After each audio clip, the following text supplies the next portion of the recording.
us as polo players, we owe it all to the horses. Horses are everything in the sport.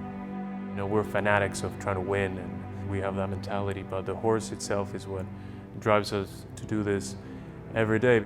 When you think about the best polo ponies in the world, it's impossible not to think of Adolfo Cambiaso. You cannot admire the guy. Adolfo Cambiaso tearing out of there on a breakaway. He's been the dominant force in polo for at least 30 years, if not more. Adolfo, going into the 2024 season here in the States, was the #1 player in the world, and he's going to be going up against the #2 player in the world that happened to be his son, Adolfo Cambiaso.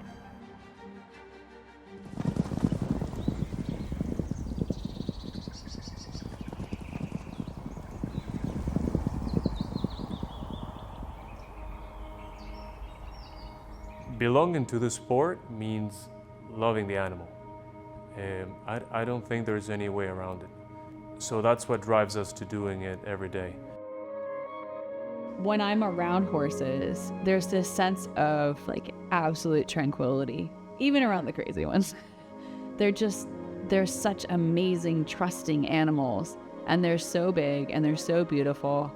How can you not be inspired?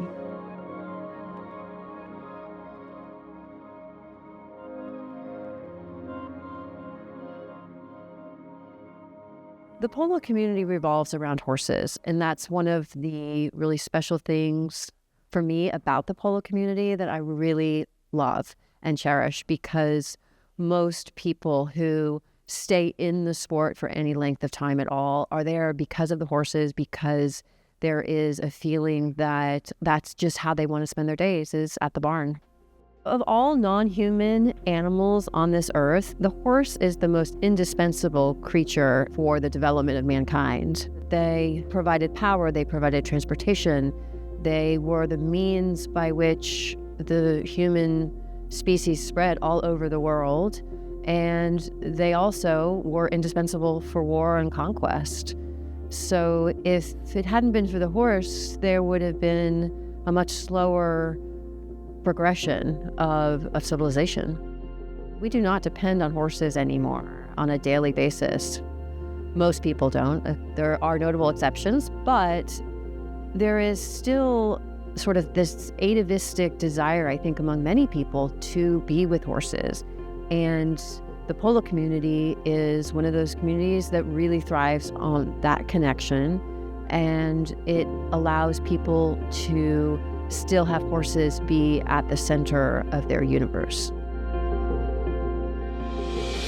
So polo has all these multiple dimensions that make it addictive. There's the competitive aspect, there's the speed, there's the teamwork, the passing, the scoring goals, and the biggest thing it has is the connection with the equestrian athlete.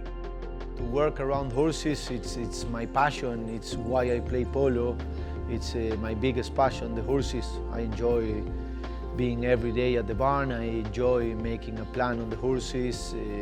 Thanks to the horses, I'm where I am, and my family has the quality of life that we have. That's the #1 name of the game. That's why we all are there. That's what we do, is for the horses. That's the first love of every polo player, is the horses. They're your partners on the field, absolutely, for sure. But you know, the good horses, they love the game just as much as the players do. We get on the horse and we feel them, you know, I don't know, you feel their heartbeat when they get on the field and they want to go do their job. And that's the trust and the confidence that we get as players when we get on them, and we know that the moments that we need them the most are there for us. Polo ponies get to play, quote unquote, their sport in a herd, basically. And that is another aspect of the sport which is so natural for them, and is also very gratifying for the polo ponies, as they will be in the barn with their buddies, and they go out on set with their buddies, and often they get turned out with their buddies as well.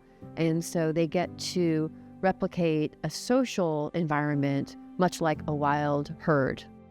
These things that we're asking them to do are essentially natural. They're the same things they do out in the pasture, which is run, stop, and turn. And so we're just trying to shift the controls to the human brain, and then you want to be as fluid with those movements as you can. When you're playing, obviously you and the horse, when you're in that zone with the horse is when you're in harmony with the horse, when you guys are both on the same page. that's the best feeling in the world when the horse is with you. When you look at their anatomy, like the way that they're built, you know, the structure of a horse, there's nothing that's unpleasing about looking at a horse. I mean, and then you throw like a polo player on top and the movement of the player, like a split second in a photo, there's like magic. It's super cool. Sometimes certain horses have the ability to get some high height, have all four legs tucked under them in top speed. It happens too fast. A fan or a supporter can't see that. So I'm thrilled on my mind if I can be able to share these things that most people can't see. There's 3 major tournaments that horses compete in the United States. The CV Whitney Cup, the USPA Gold Cup, and culminating with the US Open. Also known as the Gauntlet, these 3 challenging tournaments for the horses. I believe that horses are the stars of the field. I mean, us as polo players, we owe it all to the horses. Horses are everything in the sport.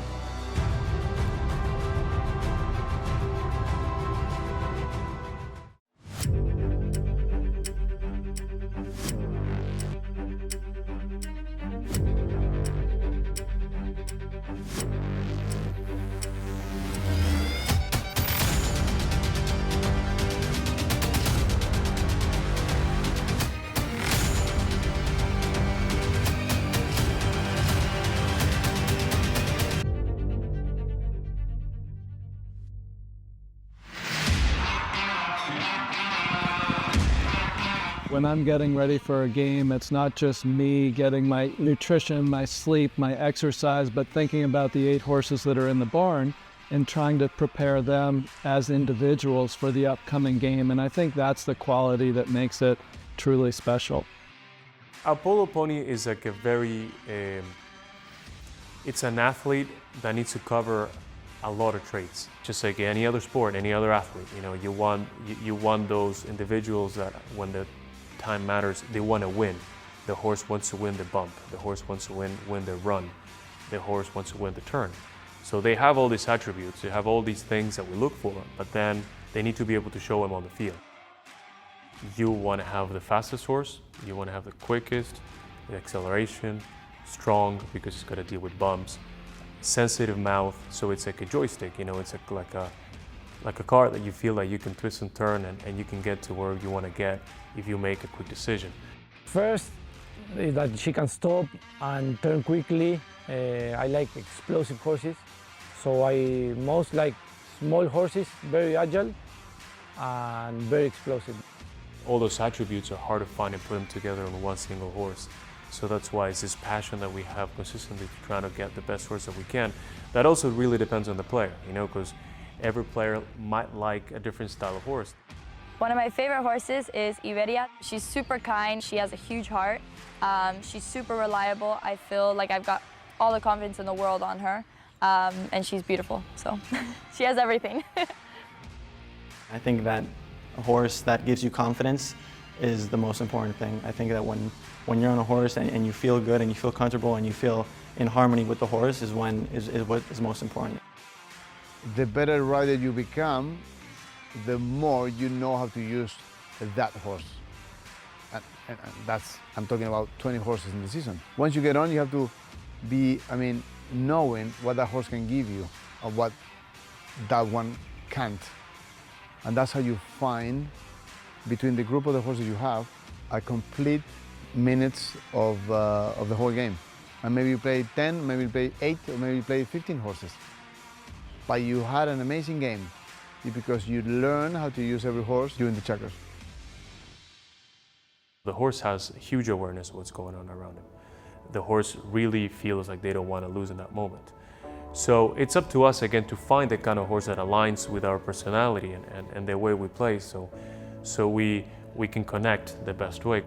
If you have a good relationship with your horse, you're going to see it on the field, but you're playing 8 to 10, even, I usually didn't play more than 10 horses in a game, but you have different relationships with each of those 10 individual horses. So you're kind of adapting. When you get to know them well enough, it's almost an instinctive adaptation. But that's why we spend a lot of time in the barn, training them and building that foundation of trust, which works in both directions. You know, we're fanatics of trying to win, and not only if we play polo, we go and play ping pong, we have that mentality, but the horse itself is what drives us to do this every day, because polo, at the end of the day, is a lifestyle, and the horse is the #1 part of it, and everything surrounds around them, you know. Who are some of the greatest horsemen of all time? My dad, Tommy Wayman, is recognized as one of the greatest horsemen of all time. Charles Smith, who's now the president of the USPA, United States Polo Association, another one. His father, Cecil Smith, Juan Carlos Harriet. And I have to say, watching Adolfo Cambiaso over the years has become one of the greatest horsemen, I think, that I've ever had the privilege of watching. Look at Adolfo, you know, on that horse, he's got all the decisions, he's got all the options. Am I going left, am I going right? When you think about the best polo ponies in the world, it's impossible not to think of Adolfo Cambiaso, the greatest player of all time, but he's also a breeder and an owner, and in a sense, a trainer. He does everything. He's so fast, it's incredible. As a teammate, you realize how fast he is in the field last year, but playing against him is just double the speed. Throughout my life in polo, first playing and then commentating and being born into the game, I've seen the best of the best forever. Adolfo Cambiaso tearing out of there on a breakaway. Cambiaso. There's never been a player like Adolfo Cambiaso.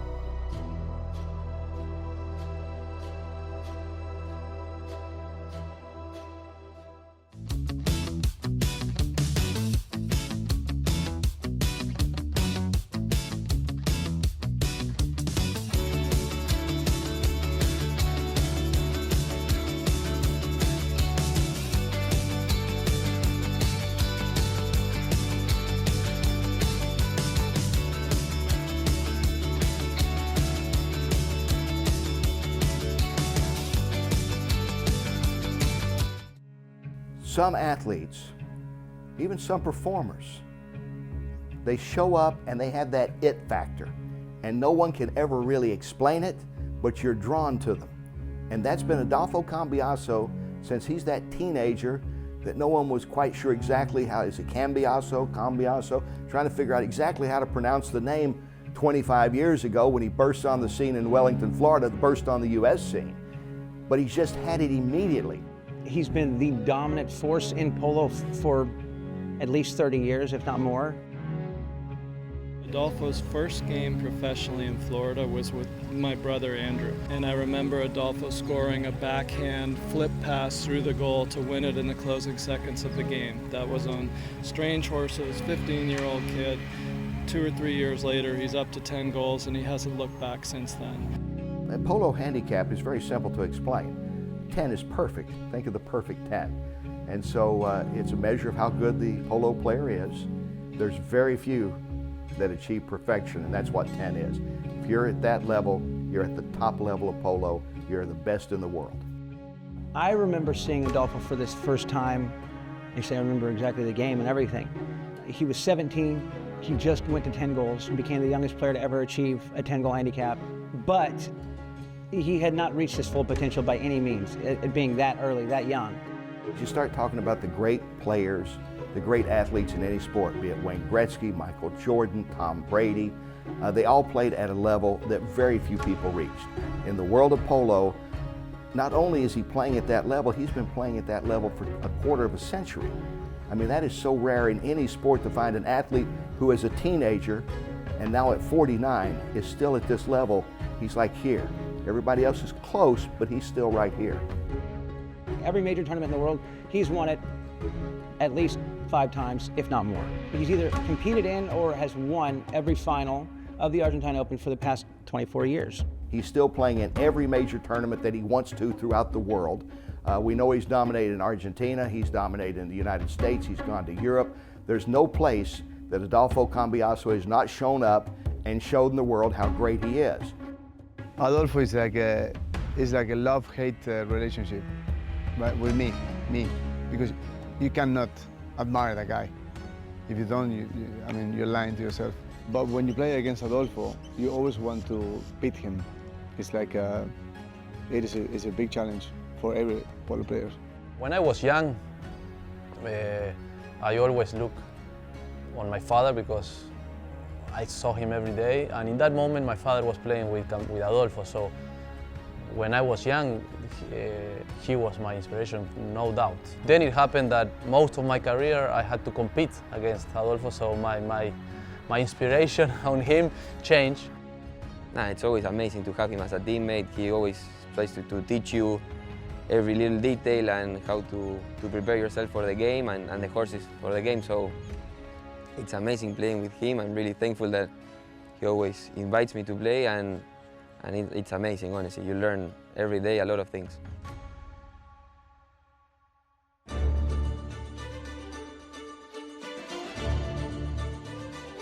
For the players, there's 3 major tournaments in the United States. Starts with the CV Whitney Cup, then the USPA Gold Cup, and culminates with the US Open Polo Championship. 3 very tough tournaments in a short space. That's why they call it the Gauntlet. He has been the player to beat for the past 20 years. The other best players in the world, and we're talking amazing polo players, it's probably in the single digits that they've ever beat him.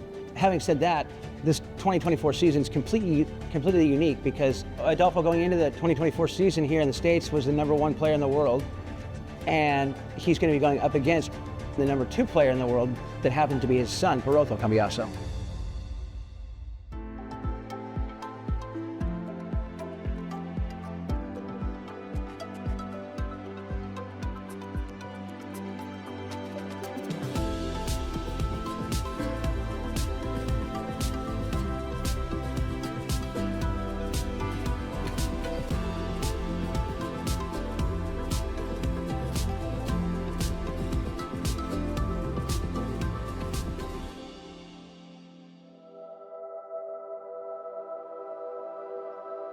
It's father versus son. I mean, the Cambiasos, you cannot ignore them. No matter where they are, you cannot ignore them. So you have Adolfo with Valiente, sort of the New York Yankees of polo. They're identified probably more than any other team with the sport. I don't think it's coincidence that Valiente has been so great and so dominant overall on the U.S. polo scene because they had the best player in the world. Yeah, so Adolfo played for Valiente throughout the entire year, and then his son played for La Delfina. Adolfo has played with Perotto here in the States for the past few years, and so this is the first year that Perotto had his own team, captained his own team. Adolfo, I believe, at one time said he was only going to compete until his son grew up and could compete on his own. But there's competitiveness among the greats. And he's saying now, this other guy may be really good. He happens to be my kid, but let's see what happens. And I think that was the thing that had us all interested in the starting things off with the CV Whitney, is seeing Perotto against his dad. Welcome to Wellington, Florida, and the USPA National Polo Center. Championship day for the CV Whitney Cup. In the CV Whitney Cup final, one thing that really stood out to me was Adolfo worked so hard that day. Adolfo Cambiaso with his son right with him. Cambiaso versus Cambiaso for the moment. Because he had to play against, his son, Perotto, and then, Tomas Pinello, who's also one of the best players in the world coming up right now. It's knocked away at the last moment. Was that Pinello that got in there for the defense? Side back shot. Wow. Tomas Pinello. He'll leave it there for Pinello. Pinello will set it up, flipping it downfield.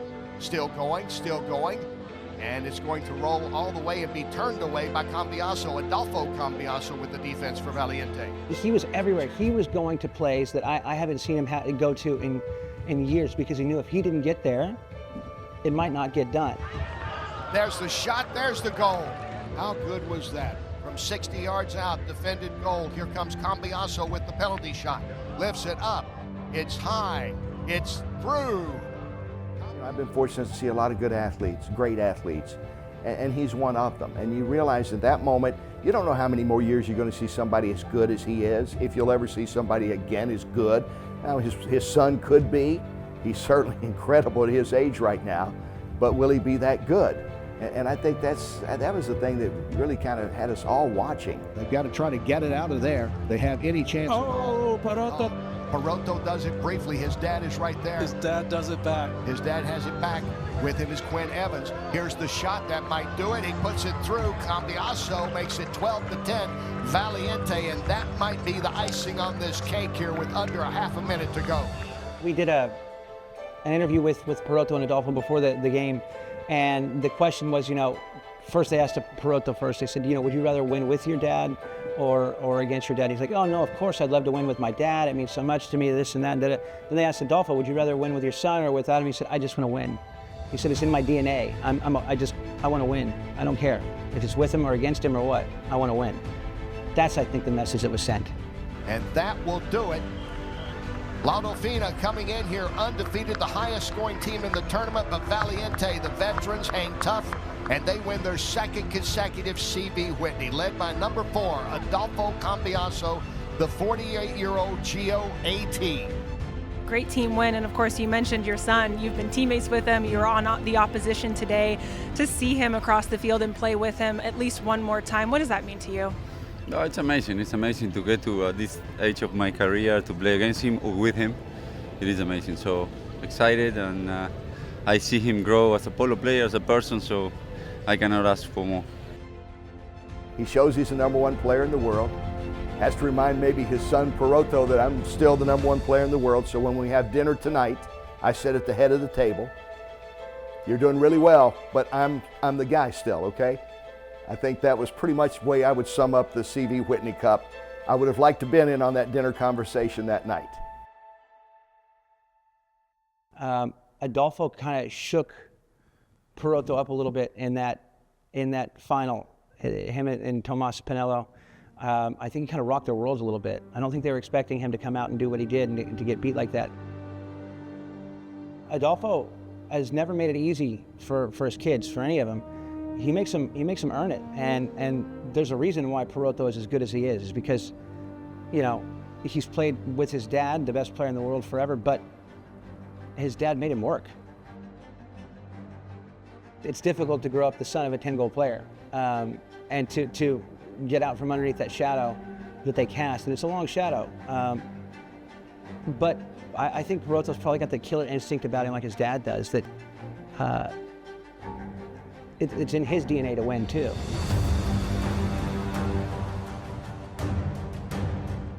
Parotto is so talented as a player, and he's got such incredible game sense. He's already a 10-goal player as a teenager. They're getting ready for the title, they hope, and who are they facing? Valiente, led by Adolfo. Adolfo came unglued. Working more together as a team especially was Tomas and Parotto. Cambiaso leading it for Pinello. That was an unbelievable play. Welcome to the U.S. Open Polo Championship. The U.S. Open, that is our holy grail. One of the best things that can happen to a polo player's life. You've got Cambiaso versus Cambiaso. There's moments in every game that make or break a game. Cambiaso tearing out of there on a breakaway. Cambiaso cuts the shot. It's going, it's going.